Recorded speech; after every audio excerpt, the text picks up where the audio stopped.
वालेकुम। क्या हाल चाल है आप सबका। आज हम बना रहे हैं मज़ेदार चॉकलेट स्प्रेड सैंडविच, जो बहुत क्विक सिंपल इंग्रेडिएंट्स के साथ और बहुत डिलीशियस बनता है। आज मैं आपसे बहुत ही एक अच्छे टॉपिक्स पे बात करूंगी, तो लाजमी मेरी वीडियो को पूरा देखिएगा। तो चलें रेसिपी स्टार्ट करते हैं। बिस्मिल्लाहिर्रहमानिर्रहीम। चॉकलेट स्प्रेड सैंडविच के लिए हमें बहुत ही कम इंग्रेडिएंट्स चाहिए। चॉकलेट स्प्रेड सैंडविच के लिए हमारे पास है bread, chocolate spread, butter, choco chunks. सिर्फ कुछ सिंपल इंग्रेडिएंट से बनने वाली ये रेसिपी बच्चों से लेकर बड़ों तक सबको ही पसंद आती है। एक पैन को गर्म होने के लिए धीमी आंच पे चूल्हे पे रख दिया है। अब हम ब्रेड पर अच्छे से चॉकलेट स्प्रेड करेंगे। हमने चॉकलेट स्प्रेड ब्रेड पर अच्छे से लगा लिया है। अब हम इस पर अपने चोको चंक्स डालेंगे, इससे इसका फ्लेवर और भी जबरदस्त आएगा। मुझे तो चॉकलेट वाली चीजें बहुत ही पसंद हैं, इसलिए अक्सर मेरी मम्मा ये मुझे लंच में भी बना कर देती हैं। कभी मैं इसे ब्रेकफास्ट में बनवा लेती हूँ। अब सेकंड ब्रेड पर भी हमने चॉकलेट स्प्रेड करके इसके ऊपर लगा ली है। अब हम पैन में थोड़ा सा बटर डालकर उसे चारों तरफ फैला लेंगे। बटर से हमारे चॉकलेट स्प्रेड सैंडविच का टेस्ट और भी लजीज आएगा। अब जो हमने ब्रेड तैयार करके रखी है उसे हम इस पर रख देंगे और हल्की आंच पर इसे सेक लेंगे। इसका चॉकलेटी टेस्ट और सॉफ्ट ब्रेड का कॉम्बिनेशन बहुत ही मजेदार लगता है। आप सबके घर में आज क्या बन रहा है? अपने सारे ब्रेड्स को इसे पे अच्छे से रख लिया है। अब स्पून की मदद से इसे प्रेस कर करके सेक लेंगे, ताकि चारों तरफ से हमारी ब्रेड अच्छे से सिक जाए। ब्रेड को हमेशा हल्की आंच पर सेकें, ताकि ये बाहर से गोल्डन और अंदर से सॉफ्ट रहे। अब हम इसकी साइड चेंज कर लेंगे और दूसरी तरफ से भी इसे चम्मच से प्रेस करके सेकेंगे।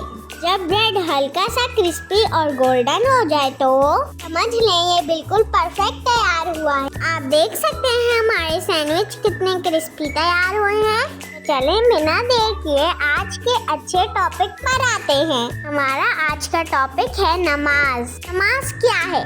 कभी हमने सोचा है कि हम नमाज क्यों पढ़ते हैं?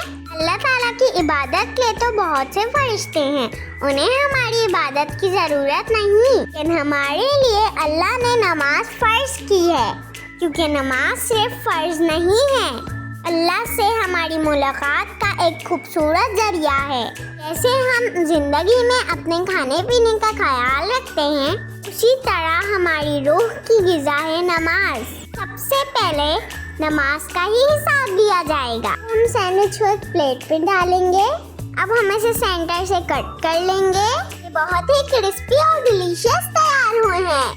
आप सब इस रेसिपी को अपने घर में ज़रूर तैयार कीजिएगा और इसका फीडबैक मुझे कमेंट्स में दीजिएगा। मुझे आपके कमेंट्स का इंतजार रहेगा। फिर आते हैं दोबारा अपने आज की टॉपिक की तरफ। कुरान पाक में अल्लाह ने हमें कई जगह नमाज का पैगाम दिया है। अरबी में नमाज को सौला कहते हैं और सौला का जिक्र कुरान पाक में कई जगह आया है। अल्लाह ताला से हमारा ताल्लुक नमाज के जरिए बहुत मजबूत हो जाता है। नमाज हमें बुराइयों से भी बचाती है। अल्हम्दुलिल्लाह हम मुसलमान घर में पैदा हुए हैं, तो हमें अपनी जिंदगी में नमाज की अहमियत को समझना चाहिए और पाबंदी से पांचों वक्त नमाज अदा करनी चाहिए।